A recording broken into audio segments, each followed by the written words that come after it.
Hey everybody, it's Ron from Pick Dawgz, and this is Ron's Bank Shot Breakdown. We're going to go over 5 college basketball games for Sunday, December 11th, 2022. Now, if you like what you see, make sure to give this video a big thumbs up and subscribe to our channel. Don't forget to put your college basketball picks in the comment section below. And if you're looking for my best bets, you can always find those at the Premium Picks tab at pickdawgz.com.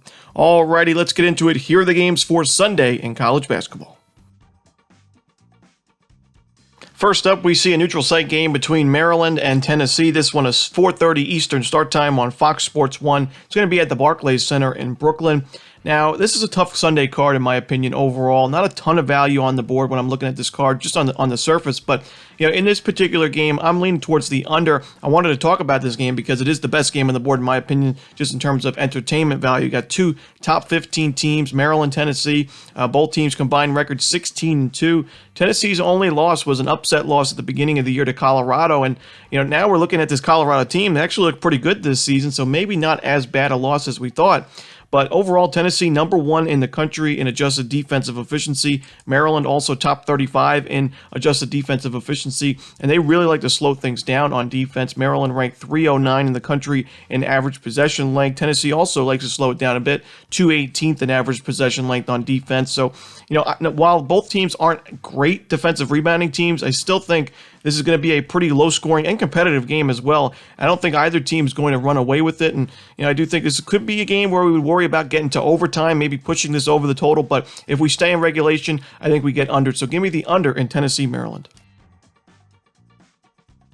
Next up, we see Oklahoma State taking on Virginia Tech. This one at 2 o'clock Eastern start time on ESPN2.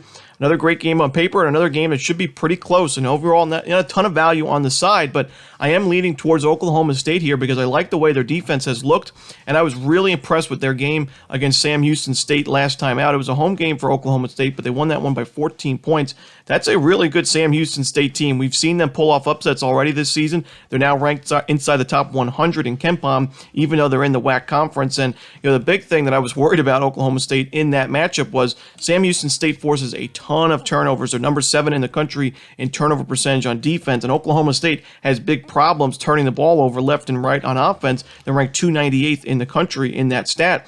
And although they did have some issues turning the ball over, their offense looked good. The defense was even better, holding Sam Houston State to 51 points. The transition defense was on point. And although Virginia Tech is a very, very high-scoring team, ranked 15th in the country in adjusted offensive efficiency, I still think the defense is going to rule the day in this type of matchup. And I like Oklahoma State to grab the win at the neutral site. So give me Oklahoma State here on the money line. Next up, we see Coppin State taking on East Carolina. This one's going to be a 2 o'clock Eastern start time on ESPN+. Coppin State likes to schedule these really tough non-conference schedules, and they played Georgetown, Charlotte, Marshall, Towson, Maryland, all these teams, most of those games on the road, and NC State in their most recent game away from home.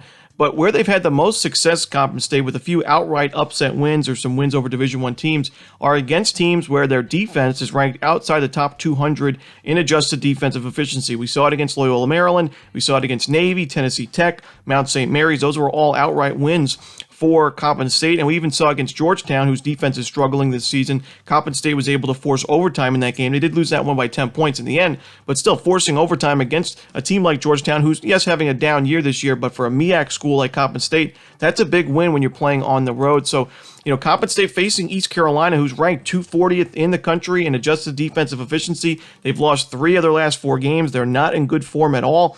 I wouldn't be surprised to see an outright upset in this spot for Coppin State, who's battle-tested and has a solid offense. I think Coppin State, at the very least, covers the number in this game, but I would sprinkle a little bit on the money line as well. I think the Eagles have a good shot at winning it. In our next game, we see Oregon State taking on Texas A&M. This one's going to be a 6 o'clock Eastern start time on ESPN2.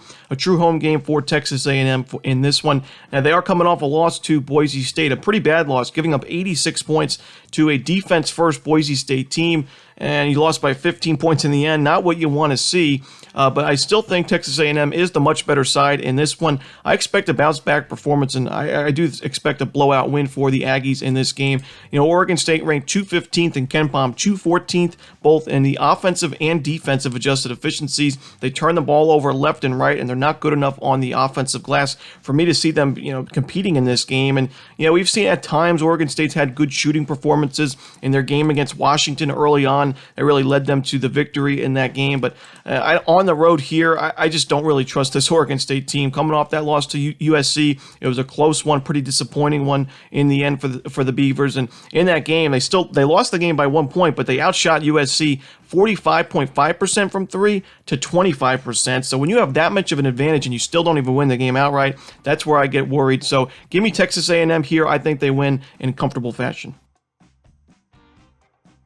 And the final game we're going to talk about for Sunday's card is another game at the Barclays Center. It's going to be between UMass and Hofstra. This one's going to be a 7 o'clock Eastern start time.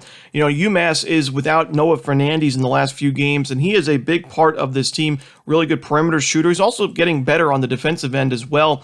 Now, it's questionable whether he's going to return for this game for UMass, but I still think the Minutemen are good enough, even without Fernandes, to win this game against a solid Hofstra team, but not a very good Hofstra defense. This is a defense ranked 209 in the country in adjusted defensive efficiency. They've lost their last 2 games, giving up a lot of points in those games. Now, I do give them credit. They played a pretty tough non-conference schedule. They played Iona, St. Mary's, and their most recent game at Purdue, but they didn't stand a chance in that game against Purdue. They made it a little bit better of a score on paper towards the end of that game, but it was getting ugly early on. And I do think UMass is kind of a different style of team with their new head coach and Frank Martin. Last year it was all offense for UMass. They were ranked 33rd in the country in adjusted offensive efficiency, one of the better three-point shooting teams in the country. They didn't worry about the defensive end. They were ranked 342nd in the nation in defensive efficiency, and that's why they lost a ton of games. But this year, they're actually a little bit better on the defensive end, even though they still bring back a few of their key shooters like TJ Weeks. I like UMass overall. It was a disappointing result last time out against UMass Lowell, but they were without Noah Fernandes, and UMass Lowell just had an unbelievable day from the perimeter in that game. You look at the three-point percentages for those two teams. UMass Lowell, 11 of 21 for 52.4%. UMass, 5 of 15, 33%. And you still only lost that game by 5 points in the end.